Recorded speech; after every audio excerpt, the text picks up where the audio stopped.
Welcome to Windy Night Stories. Tonight's story is by E.F. Benson, The Bus Conductor.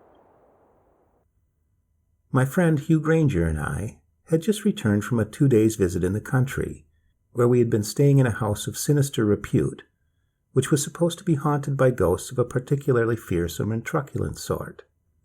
The house itself was all that such a house should be, Jacobean and oak-paneled, with long dark passages and high vaulted rooms. It stood, also, very remote, and was encompassed by a wood of somber pines that muttered and whispered in the dark.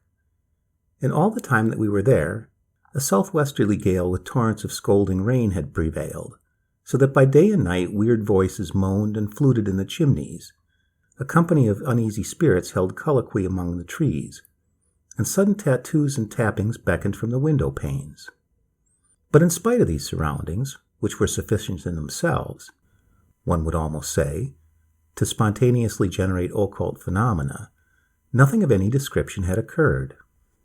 I am bound to add, also, that my own state of mind was peculiarly well adapted to receive or even to invent the sights and sounds which we had gone to seek, for I was, I confess, during the whole time that we were there, in a state of abject apprehension, and lay awake both nights through hours of terrified unrest, afraid of the dark, yet more afraid of what a lighted candle might show me. Hugh Granger, on the evening after our return to town, had dined with me, and after dinner our conversation, as was natural, soon came back to these entrancing topics. "But why you go ghost-seeking I cannot imagine," he said. "Because your teeth were chattering and your eyes were starting out of your head all the time you were there, from sheer fright. Or do you like being frightened? Hugh, though generally intelligent, is dense in certain ways. This is one of them." "Why, of course I like being frightened," I said. "I want to be made to creep and creep and creep. Fear is the most absorbing and luxurious of emotions. One forgets all else if one is afraid." "Well, the fact that neither of us saw anything," he said, "confirms what I have always believed." "And what have you always believed?"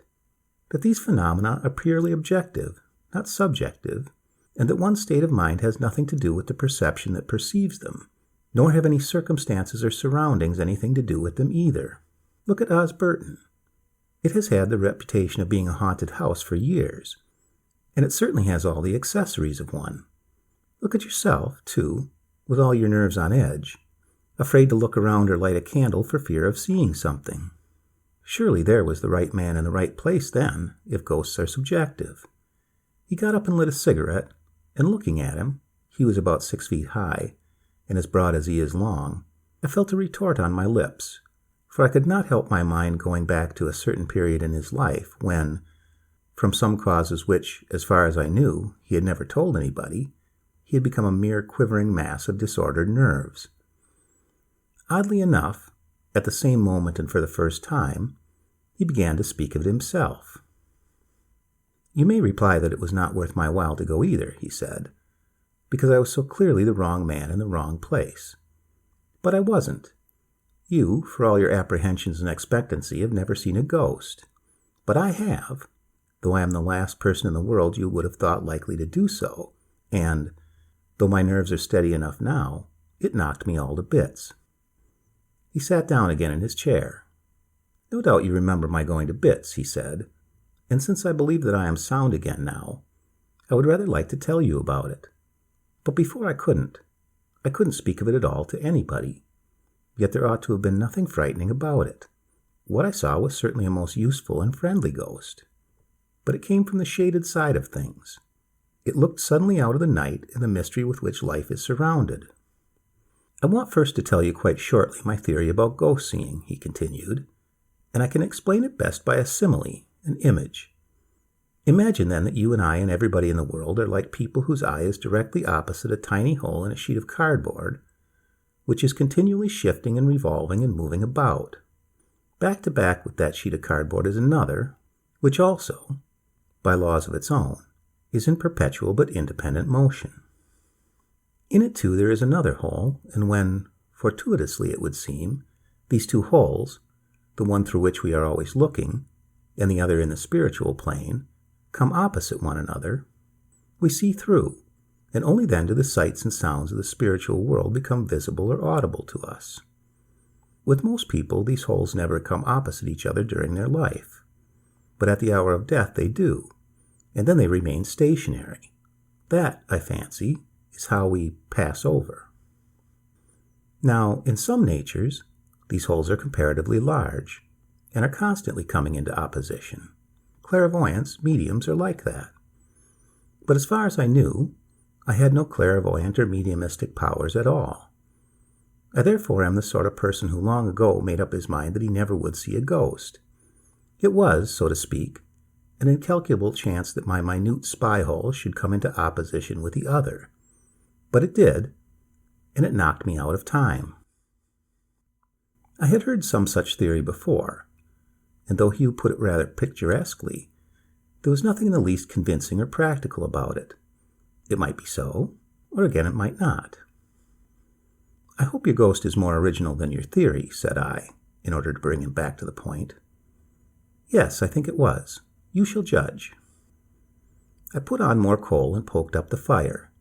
Hugh has got, so I have always considered, a great talent for telling stories, and that sense of drama which is so necessary for the narrator. Indeed, before now, I have suggested to him that he should take this up as a profession, sit by the fountain in Piccadilly Circus, when times are, as usual, bad, and tell stories to the passers-by in the street, Arabian fashion, for reward. The most part of mankind, I am aware, does not like long stories, but to the few, among whom I number myself, who really like to listen to lengthy accounts of experiences, he was an ideal narrator. I do not care for his theories or for his similes, but when it comes to facts, to things that happened, I like him to be lengthy. "Go on, please, and slowly," I said. "Brevity may be the soul of wit, but it is the ruin of storytelling. I want to hear where and when and how it all was, and what you had for lunch and where you dined and what." Hugh began. "It was the 24th of June, just 18 months ago," he said. "I had let my flat, you may remember, and came up from the country to stay with you for a week. We had dined alone here. I could not help interrupting. 'Did you see the ghost here?' I asked. 'In this square little box of a house in a modern street?' 'I was in the house when I saw it.' I hugged myself in silence. "We had dined here in Graham Street," he said, "and after dinner I went out to some party, and you stopped at home.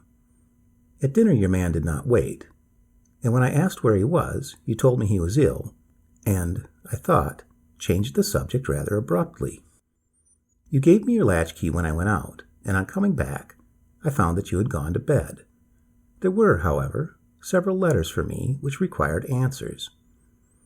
I wrote them then and there, and posted them at the pillar box opposite.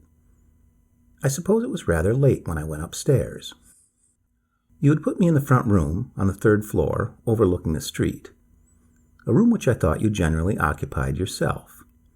It was a very hot night, and though there had been a moon when I started to my party, on my return the whole sky was cloud-covered, and it both looked and felt as if we might have a thunderstorm before morning.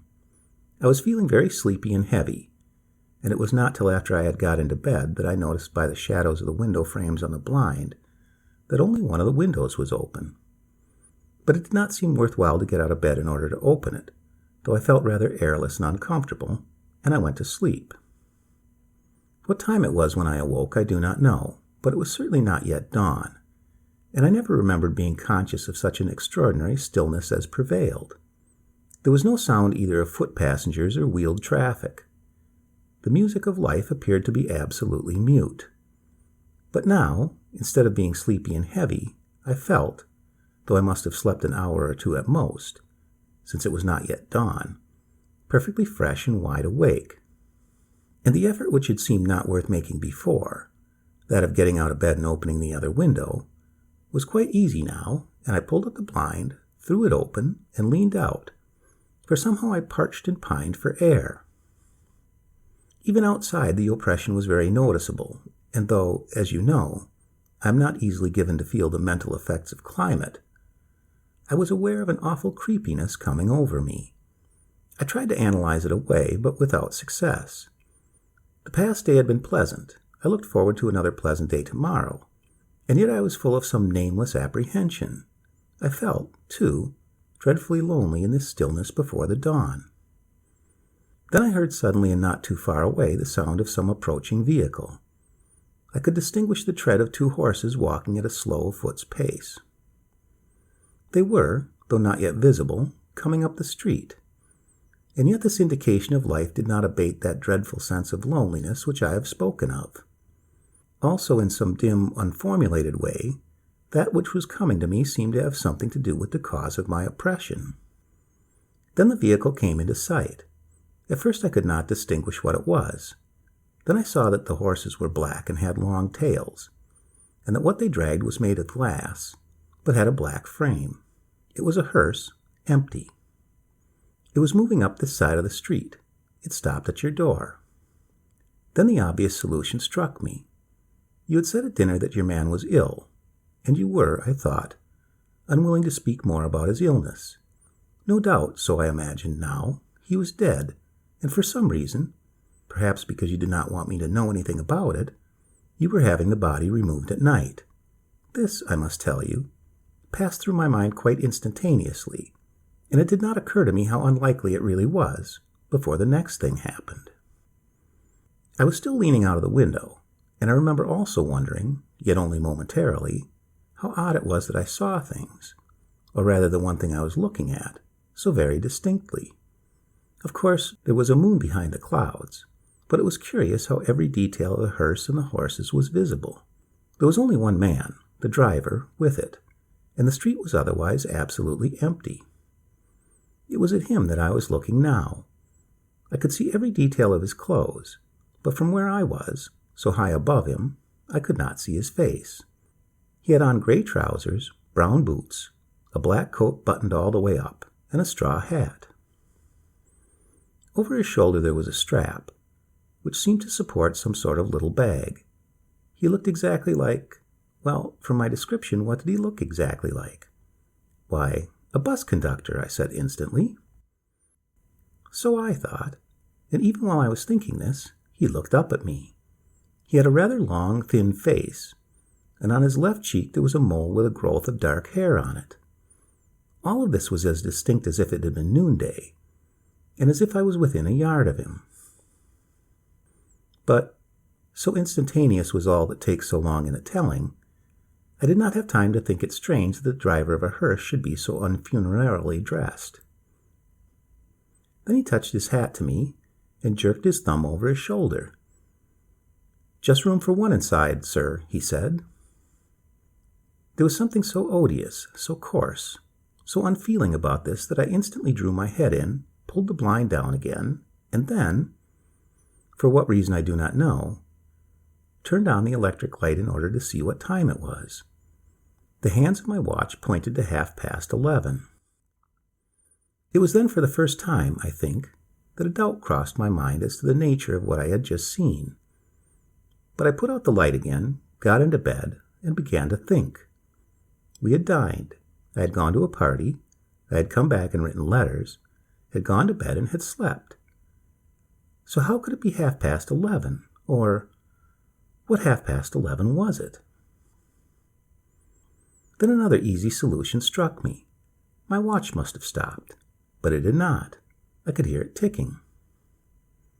There was stillness and silence again. I expected every moment to hear muffled footsteps on the stairs, footsteps moving slowly and smallly under the weight of a heavy burden. But from inside the house there was no sound whatever. Outside, too, there was the same dead silence, while the hearse waited at the door. And the minutes ticked on, and at length I began to see a difference in the light in the room, and knew that the dawn was beginning to break outside. But how had it happened, then, that if the corpse was to be removed at night it had not gone, and that the hearse still waited when morning was already coming? Presently I got out of bed again, and with the sense of strong physical shrinking, I went to the window and pulled back the blind. The dawn was coming fast. The whole street was lit by that silver hueless light of morning. But there was no hearse there. Once again I looked at my watch. It was just 4:15. but I could swear that not half an hour had passed since it had told me it was 11:30. Then a curious double sense, as if I was living in the present and at the same moment had been living in some other time, came over me. It was dawn on June 25th, and the street, as natural, was empty. But a little while ago the driver of a hearse had spoken to me, and it was 11:30. What was that driver? To what plane did he belong? And again, what 11:30 was it that I had seen recorded on the dial of my watch? And then I told myself that the whole thing had been a dream. But if you ask me whether I believed what I told myself, I must confess that I did not. Your man did not appear at breakfast next morning, nor did I see him again before I left that afternoon. I think if I had, I should have told you about all this, but it was so possible, you see, that what I had seen was a real hearse, driven by a real driver, for all the ghastly gaiety of the face that had looked up to mine, and the levity of his pointing hand. I might possibly have fallen asleep soon after seeing him, and slumbered through the removal of the body and the departure of the hearse, so I did not speak of it to you. There was something wonderfully straightforward and prosaic in all this. Here were no Jacobean houses oak-paneled and surrounded by weeping pine trees, and somehow the very absence of suitable surroundings made the story more impressive. But for a moment a doubt assailed me. "Don't tell me it was a dream," I said. I don't know whether it was or not. I can only say that I believe myself to have been wide awake. In any case, the rest of the story is odd. I went out of town again that afternoon, he continued, and I may say that I don't think for even a moment did I get the haunting sense of what I had seen or dreamed that night out of my mind. It was present to me always as some vision unfulfilled. It was as if some clock had struck the 4 quarters, and I was waiting to hear what the hour would be. Exactly a month afterwards I was in London again, but only for the day. I arrived at Victoria around 11, and took the Underground to Sloane Square in order to see if you were in town and would give me lunch. It was a baking hot morning, and I intended to take a bus from King's Road as far as Graham Street. There was one standing at the corner just as I came out of the station, but I saw that the top was full, and the inside appeared to be full also. Just as I came up to it, the conductor, who, I suppose, had been inside, collecting fares or what-not, came out onto the step within a few feet of me.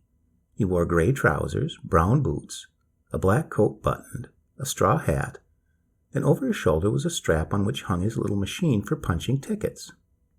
I saw his face, too. It was the face of the driver of the hearse, with a mole on the left cheek. Then he spoke to me, jerking his thumb over his shoulder. "Just room for one inside, sir," he said. At that a sort of panic terror took possession of me, and I know I gesticulated wildly with my arms and cried, "No, no." But at that moment I was living not in the hour that was then passing, but in that hour which had passed a month ago, when I leaned out from the window in your bedroom here just before the dawn broke. At this moment I knew that my spy hole had been opposite the spy hole into the spiritual world. What I had seen there had some significance, now being fulfilled, beyond the significance of the trivial happenings of today and tomorrow.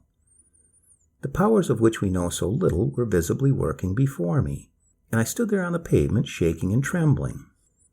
I was opposite the post office at the corner, and just as the bus started, my eye fell on the clock in the window there.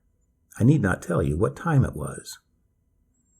Perhaps I need not tell you the rest, for you probably conjecture it, since you will not have forgotten what happened on the corner of Sloane Avenue at the end of July, the summer before last. The bus pulled out from the pavement into the street in order to get around a van that was standing in front of it. At the moment there came down King's Road a big motor going at a hideously dangerous pace. It crashed full into the bus, burrowing into it as a gimlet burrows into a board. He paused. "And that's my story," he said. The end.